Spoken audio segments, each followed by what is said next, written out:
Thailand দক্ষিণ পূর্ব এশিয়ার একটা সুন্দর ও বৈচিত্র্যপূর্ণ দেশ। এটি বিশ্বের অন্যতম জনপ্রিয় পর্যটন গন্তব্য। থাইল্যান্ডের ইতিহাস, সংস্কৃতি, প্রাকৃতিক সৌন্দর্য, অর্থনীতি এবং সামাজিক প্রেক্ষাপট সম্পর্কে জানার জন্য ভিডিওটি অবশ্যই শেষ পর্যন্ত দেখুন। আর প্রিয় বন্ধুরা, ভিডিওটি যদি ভালো লাগে তাহলে অবশ্যই ভিডিওটিকে লাইক করে চ্যানেলটিকে সাবস্ক্রাইব করে বেল আইকন প্রেস করে দিন। তো চলুন শুরু করা যাক। থাইল্যান্ডের মোট আয়তন প্রায় 5,13,120 বর্গ কিলোমিটার। এটি 4টি প্রধান অঞ্চলে বিভক্ত: উত্তর, উত্তর পূর্ব, মধ্য এবং দক্ষিণ থাইল্যান্ড। উত্তর অংশে পাহাড়ি এলাকা, কেন্দ্রের অংশে চওড়া সমভূমি এবং দক্ষিণে রয়েছে উপদ্বীপীয় অঞ্চল, যা থাইল্যান্ডের দক্ষিণ পূর্ব উপকূলকে ঘিরে রেখেছে। দেশটির প্রধান নদী হল চাও প্রায়া, যা দেশের কেন্দ্রীয় সমভূমি জুড়ে বিস্তৃত এবং ব্যাংকক শহরের মধ্যে দিয়ে প্রবাহিত। থাইল্যান্ডের 3টি প্রধান ঋতু রয়েছে: গ্রীষ্ম, বর্ষা এবং শীতকাল। দেশটির দক্ষিণ অংশে বর্ষাকাল বেশি থাকে এবং প্রচুর বৃষ্টিপাত হয়। থাইল্যান্ডের প্রাচীন ইতিহাস খুব সমৃদ্ধ এবং বৈচিত্র্যময়। সুকথায় রাজবংশকে থাইল্যান্ডের প্রথম রাষ্ট্র হিসেবে গণ্য করা হয়, যা 1238 সালে প্রতিষ্ঠিত হয়েছিল। এরপরে আসে আয়ুথায়া রাজবংশ, যা 1351 সালে প্রতিষ্ঠিত হয় এবং এটি শিয়ান নামেও পরিচিত ছিল। আয়ুথায়া সাম্রাজ্য তার সময়কালে এশিয়ার অন্যতম প্রধান বাণিজ্যিক কেন্দ্র হিসেবে খ্যাতি অর্জন করে। তবে 1767 সালে বার্মার আক্রমণের ফলে আয়ুথায়া ধ্বংস হয়ে যায়। তখন থোনবুরি রাজবংশের অধীনে নতুন সাম্রাজ্য গড়ে ওঠে, যা পরে 1782 সালে চক্রী রাজবংশের অধীনে চলে আসে। এই রাজবংশের প্রতিষ্ঠাতা ছিলেন রাজা রামা। থাইল্যান্ড বর্তমানে চক্রী রাজবংশের অধীনস্থ এবং রাজা রামা বর্তমান রাজা। থাইল্যান্ডের সংস্কৃতি অনেকগুলো ভিন্ন উপাদান দিয়ে গঠিত, যার মধ্যে আছে ধর্ম, সমাজ এবং ঐতিহ্যবাহী উৎসব। থাই সংস্কৃতিতে বৌদ্ধ ধর্মের প্রভাব অত্যন্ত প্রবল এবং দেশের 90% লোক বৌদ্ধ ধর্মাবলম্বী। তাছাড়া থাইল্যান্ডে হিন্দু, মুসলিম এবং খ্রিস্টান সম্প্রদায় রয়েছে। থাই সংস্কৃতির অন্যতম প্রধান বৈশিষ্ট্য হল এর অতিথিপরায়ণতা। থাইল্যান্ডের মানুষ অতিথি আপ্যায়নের জন্য খ্যাত। থাই লোকসঙ্গীত, নৃত্য এবং উৎসবগুলিও এই সংস্কৃতির গুরুত্বপূর্ণ অংশ। সবচেয়ে বিখ্যাত উৎসবগুলির মধ্যে রয়েছে সংক্রান, লুইক্রাথং এবং ভোসক। সংক্রান হলো থাই নতুন বছর, লুইক্রাথং হলো জলবাতি উৎসব এবং ভেসাক হলো বুদ্ধ পূর্ণিমা। থাইল্যান্ড পর্যটনের জন্য বিশ্ববিখ্যাত। এখানে রয়েছে আকর্ষণীয় সমুদ্র সৈকত, পাহাড়, বৌদ্ধ মন্দির এবং প্রাচীন শহর। পর্যটকরা ব্যাংকক, চিয়াংমাই, ফুকেট, পাতায়া এবং ক্রাবির মতো স্থানে ঘুরতে যান। ব্যাংকক শহরটি তার রাতের বাজার, শপিং মল এবং ঐতিহাসিক স্থাপনগুলোর জন্য বিখ্যাত। চিয়াংমাই থাইল্যান্ডের উত্তরের পাহাড়ি অঞ্চলে অবস্থিত এবং এটি তার ঐতিহ্যবাহী নৃত্য, শিল্পকলা এবং ঐতিহাসিক মন্দিরের জন্য প্রসিদ্ধ। অন্যদিকে ফুকেট এবং ক্রাবি থাইল্যান্ডের দক্ষিণে অবস্থিত এবং এরা তাদের সুন্দর সমুদ্র সৈকত এবং নৌকা ভ্রমণের জন্য খ্যাত।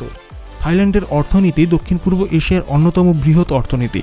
দেশের অর্থনৈতিক উন্নয়নে কৃষি, শিল্প এবং সেবা খাত গুরুত্বপূর্ণ ভূমিকা পালন করে। চাল, গম এবং ফলমূল উৎপাদনে থাইল্যান্ড শীর্ষস্থানীয়। তাছাড়া দেশের রপ্তানি খাতও খুবই শক্তিশালী। প্রধান রপ্তানি পণ্যগুলোর মধ্যে ইলেকট্রনিক্স, যানবাহন, যন্ত্রপাতি এবং খাদ্যপণ্য উল্লেখযোগ্য। থাইল্যান্ডের জিডিপি মূলত সেবা খাত দ্বারা চালিত, যেখানে পর্যটন সবচেয়ে বড় অবদান রাখে। দেশের বৃহত্তম শিল্পক্ষেত্রগুলোর মধ্যে রয়েছে অটোমোবাইল উৎপাদন, ইলেকট্রনিক্স এবং কৃষিজ পণ্য প্রসেসিং। থাইল্যান্ডে বিনিয়োগ এবং ব্যবসা করার পরিবেশ অত্যন্ত অনুকূল, যে বিদেশি বিনিয়োগকারীদের আকৃষ্ট করে। থাইল্যান্ডের রাজনীতির কথা না বললেই নয়। থাইল্যান্ড একটা সাংবিধানিক রাজতন্ত্র, যেখানে রাজা হলো দেশের রাষ্ট্রপ্রধান এবং প্রধানমন্ত্রী হলো সরকারের প্রধান। দেশটির রাজনৈতিক প্রেক্ষাপট কখনো কখনো অস্থির হলেও এটি একটি স্থিতিশীল সরকার ব্যবস্থা বজায় রাখতে সক্ষম হয়েছে। রাজা রামার দীর্ঘকালীন শাসনকালে থাইল্যান্ড রাজনৈতিক, অর্থনৈতিক এবং সামাজিক উন্নয়ন লাভ করে। থাইল্যান্ডের শিক্ষা এবং স্বাস্থ্য ব্যবস্থা। থাইল্যান্ডে শিক্ষা ব্যবস্থা ভালোভাবে গড়ে উঠেছে। দেশের শিক্ষা ব্যবস্থা 3টি স্তরে বিভক্ত: প্রাথমিক, মাধ্যমিক এবং উচ্চশিক্ষা। প্রাথমিক ও মাধ্যমিক শিক্ষা বাধ্যতামূলক এবং বিনামূল্যে প্রদান করা হয়। থাইল্যান্ডের বিশ্ববিদ্যালয়গুলো দেশীয় এবং আন্তর্জাতিক ছাত্রদের জন্য উচ্চমানের শিক্ষা প্রদান করে। স্বাস্থ্যসেবা খাতে থাইল্যান্ডের অগ্রগতি উল্লেখযোগ্য। দেশটির স্বাস্থ্যসেবা ব্যবস্থা এশিয়ার মধ্যে অন্যতম সেরা। থাইল্যান্ডের সরকার এবং বেসরকারি খাতে উন্নত মানের স্বাস্থ্যসেবা প্রদান করা হয়। দেশটি মেডিকেল ট্যুরিজমের জন্যও জনপ্রিয়, যেখানে বিশ্বব্যাপী রোগীরা উন্নত চিকিৎসা সার্জারি করাতে আসে। থাইল্যান্ডের সমাজ খুবই বৈচিত্র্যপূর্ণ এবং সমৃদ্ধ। থাইল্যান্ডের মানুষ অতিথিপরায়ণ এবং সহানুভূতিশীল। দেশটির সামাজিক বন্ধনগুলো পরিবার, বন্ধুত্ব এবং সম্প্রদায়ের মধ্যে গড়ে ওঠে। থাইল্যান্ডের পরিবার খুবই গুরুত্বপূর্ণ এবং প্রায়শই পরিবারের সদস্যরা একসঙ্গে বসবাস করে। থাইল্যান্ডে জীবনযাপনের মান উন্নত। দেশের প্রধান শহরগুলিতে আধুনিক সুবিধাসমূহ বিদ্যমান। থাইল্যান্ডের খাদ্য বিশ্ববিখ্যাত, যার মধ্যে রয়েছে টম ইয়াম, প্যাড থাই এবং গ্রিন কারি। থাই খাদ্য তার মশলা, তাজা উপাদান এবং মিষ্টি খাট্টা মশলাদার ও তিক্ত স্বাদের সমন্বয়ের জন্য বিশেষভাবে পরিচিত। আপনি কি জানেন থাইল্যান্ডে 70,000-এরও বেশি মন্দির রয়েছে? এই মন্দিরগুলো শুধু ধর্মীয় প্রতিষ্ঠান নয়, বরং ইতিহাস, শিল্প এবং আধ্যাত্মিকতার এক অপরিমেয় ভাণ্ডার। প্রতিটি মন্দিরের নিজস্ব একটা ইতিহাস আছে এবং এই ইতিহাসগুলো আমাদের শেখায় কীভাবে থাই সংস্কৃতি গঠিত হয়েছে। থাইল্যান্ডের আরেকটা মজার বিষয় হলো থাই ভাষায় হ্যালো বলার প্রচলিত উপায় হলো সাওয়াদি। কিন্তু আপনি কি জানেন থাইল্যান্ডের গ্রামাঞ্চলের লোকেরা বিভিন্ন ধরনের আঞ্চলিক ভাষায় কথা বলে। এগুলোর মধ্যে অনেক ভাষা এমন যা শুধুমাত্র স্থানীয় এলাকায় ব্যবহৃত হয় এবং দেশের অন্য কোথাও শোনা যায় না। থাইল্যান্ডের আর একটি অজানা সত্য হলো এখানে মাথার উপরে হাত রাখা একটা অপমানজনক কাজ হিসেবে বিবেচিত হয়। থাই সংস্কৃতিতে মাথা শরীরের সবচেয়ে পবিত্র অংশ এবং তাই মাথায় হাত রাখা বা অন্যের মাথায় হাত রাখা অপমানজনক।